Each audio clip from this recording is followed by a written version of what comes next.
శేక్షాన్పల్లి గ్రామ ముఖద్వారానికి అలాగే అంబేద్కర్ విగ్రహాన్ని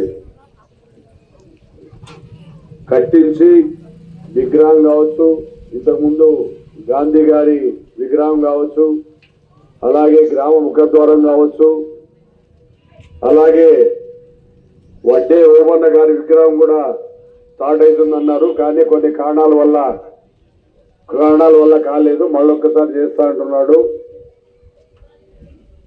ఈ కార్యక్రమంలో పాలు పంచుకున్న శేక్షాన్పల్లి గ్రామ సోదరిమణులకు అలాగే వివిధ గ్రామాల నుండి విచ్చేసిన ప్రతి ఒక్కరికి, ఎంపీటీసీ గారికి అయితేనేమి, వైస్ సర్పంచులకు, అభిమానులకు, వీరందరికీ ముందుగా నా ధన్యవాదాలు తెలియజేస్తూ,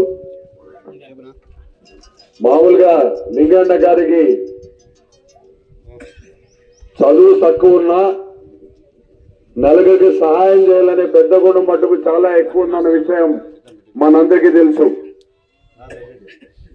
పెద్దలు అంబేద్కర్, గాంధీ గారి విగ్రహం అయితేనేమి, అంబేద్కర్ గారు విగ్రహం అయితేనేమి, దాతగా ముందుకొచ్చి ఒక సేవకుడిగా నేను సేవ చేయాలి, ఇలాంటి ఆదర్శవంతులు ప్రతి గ్రామంలో విగ్రహాలను ఏర్పాటు చేస్తే తప్పకుండా మన భావితరాల వాళ్ళు కూడా వాళ్ళని ఆదర్శంగా తీసుకొని అంత స్థాయికి ఎదగాలనే ఉద్దేశంతో ఈ కార్యక్రమం నిర్వర్తించడం చాలా అభినందించదగ్గ విషయం. అలాగే వడ్డే ఓమన్న గారి విగ్రహం కూడా త్వరలో చేస్తామని చెప్తున్నారు. చాలా మందికి తెలియదు వడ్డే ఓమన్న గారి గురించి, అంబేద్కర్ గారి గురించి అందరికీ తెలుసు. తెలియని వాళ్ళు చాలా తక్కువగా ఉంటారు. సామాజిక న్యాయం జరగాలి, ప్రతి పల్లెలో అట్టడుగు స్థాయిలో ఉన్న అట్టడుగు వర్గాల వారికి న్యాయం జరగాలనే ఉద్దేశంతో రాజ్యాంగం పొందుపరిచిన వారిలో అంబేద్కర్ గారు వీటన్నిటినీ దృష్టి పెట్టుకొని ఏ వర్గాన్ని కూడా కించపరచ విధంగా ఉండకూడదు, మానవ జన్మ ఇచ్చిన తర్వాత ప్రతి వాళ్ళు కూడా సమానమైన హక్కులతో జీవించాలి, ప్రతి వాళ్ళు గౌరవించబడాలి,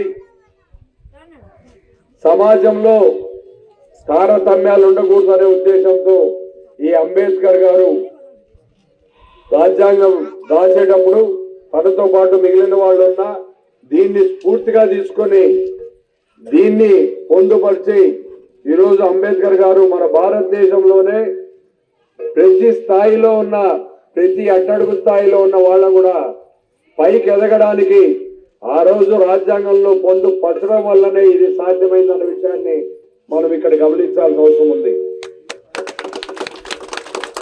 అలాగే మనకు స్వాతంత్రం రాకముందు వడ్డే ఓమన్న గారు బ్రిటిష్ వాళ్ళు మనం పరిపాలిస్తూ ఉంటే వాళ్ళు మన వ్యాపారం కోసం వచ్చి మన భారతదేశంలో ఉన్న సంపదను దోచుకునే క్రమంలో భారతదేశం అంతా విస్తరించడం జరిగింది. అందులో భాగంగా మన ఏరియా కూడా వచ్చినప్పుడు స్వాతంత్ర పోరాటం రావడానికి ముందే 10 సంవత్సరాలుగా మన వడ్డే ఓమన్న గారు, ఉయ్యాలవాడ నరసింహారెడ్డి గారు, వీరందరూ కూడా సహచరులు. వీళ్ళందరూ కలిసికట్టుగా వాళ్ళు చేస్తున్న భూమి శిస్తు ఆ రోజుల్లో మీకు పండకపోని భూమి శిస్తు మాకు చెల్లించి తీరాలని బ్రిటిష్ వాళ్ళు దౌర్జన్యాలు చేస్తుంటే దాన్ని ఎదుర్కోవడానికి మన ఓమన్న గారు అయితేనేమి, ఉయ్యాలవాడ నరసింహారెడ్డి గారు అయితేనేమి, వీళ్ళందరూ కూడా పోరాటం చేసిన దాంట్లో ముందున్న వాళ్ళ విషయాన్ని మనం ఇక్కడ గమనించాల్సిన అవసరం ఉంది. 1807లో ఉయ్యాలవాడ పరిసర ప్రాంతాల్లో మన వడ్డే ఓవన్న గారు జన్మించడం జరిగింది. 10 సంవత్సరాల ఆయన యుక్త వయసుకు రాగానే ఇలాంటి అక్రమాల్ని ఎదుర్కోవాలనే ఉద్దేశంతో చిన్నతనం నుంచి పోరాట పటిమ కలిగిన ఓవన్న గారు, ఈ నరసింహారెడ్డి గారు వీళ్ళందరూ